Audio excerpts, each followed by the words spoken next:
Good morning everybody. जैसे कि आप लोगों को जानकारी होनी चाहिए कि आपका जो है सिलेबस जो है फर्स्ट यूनिट और सेकेंड यूनिट कंप्लीट हो चुका है। हम अपने पेपर BCC 4 की बात कर रहे हैं, तो आप उसमें देखेंगे तो लगभग जो है आपका फर्स्ट यूनिट सेकेंड यूनिट समाप्त हो गया है।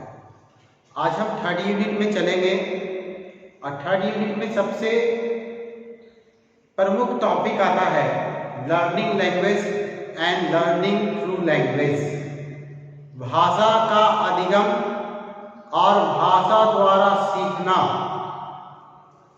ये प्रश्न पूछे जाते हैं कि भाषा अधिगम से क्या तात्पर्य है, भाषा अधिगम प्रक्रिया के बारे में बताएं या उसका वर्णन करें।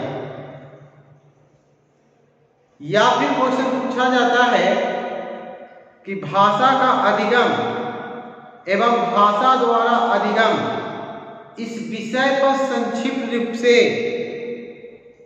लेख लिखें या इस विषय पर संक्षेप रूप में वर्णन करें। क्वेश्चन है learning language and learning through language, भाषा का अधिगम और भाषा द्वारा अधिगम, दोनों में क्या अंतर है, ये भी क्वेश्चन पूछे जाते हैं। तो सबसे पहले हम लोग जानते हैं कि भाषा सीखना एक बहुत ही महत्वपूर्ण प्रक्रिया है। इसके द्वारा ही किसी व्यक्ति में बदलाव लाया जा सकता है, उसे सुधारा जा सकता है, उसे ज्ञानवान बनाया जा सकता है, उसे अध्ययनशील बनाया जा सकता है, उसके व्यवहार में परिवर्तन लाया जा सकता है।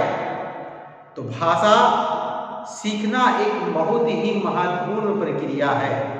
इसके बिना जीवन की कल्पना हम नहीं कर सकते।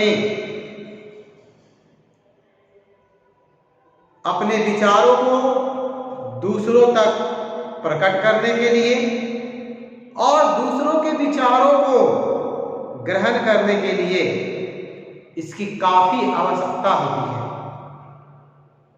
चाहे हम अपने ज्ञान को दूसरे तक प्रसारित करना हो या दूसरे के ज्ञान को जानकारी के रूप में प्राप्त करना हो या किसी सूचना को प्राप्त करना हो, तो भाषा का उसमें विशेष महत्व होता है। भाषा के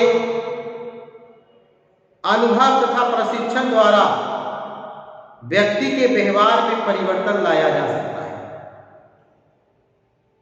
उसमें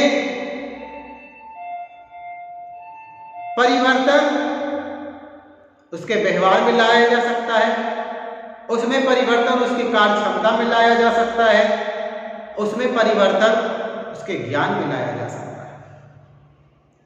तो भाषा सीखना एक बहुत महत्वपूर्ण प्रक्रिया है और इसी से व्यक्ति की पहचान होती है।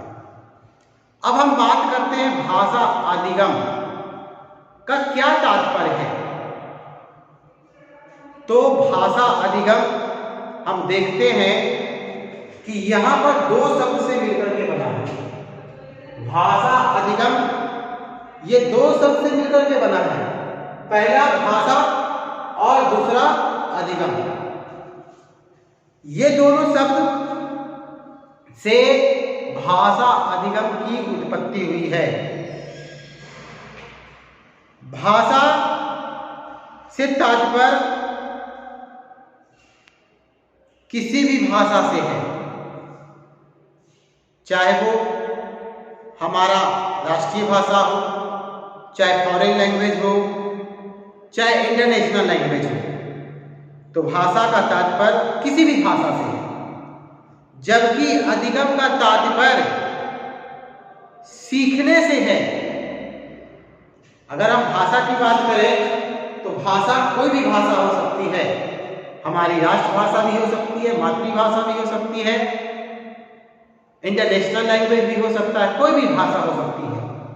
जबकि हम अधिगम का अगर तात्पर्य की बात करें तो अधिगम का तात्पर्य होता है सीखना, यानी उसका जो है तात्पर्य दोनों को अगर देखा जाए, है ना, उसका शाब्दिक रूप से अगर विवेचना किया जाए तो पता चलता है कि इसका अर्थ भाषा को सीखने से है। यानी भाषा अधिगम का तात्पर्य क्या है? भाषा को सीखना, भाषा को जानना, भाषा को क्या करना? सीखने से है। इसके अलावा भाषा के द्वारा ही, है ना, हम अपने विचार को दूसरों तक प्रकट करते हैं और दूसरे के विचारों को हम समझ पाते हैं। अतः भाषा को सीखना या भाषा का अधिगम करने के लिए भाषा का ज्ञान होना बहुत आवश्यक है।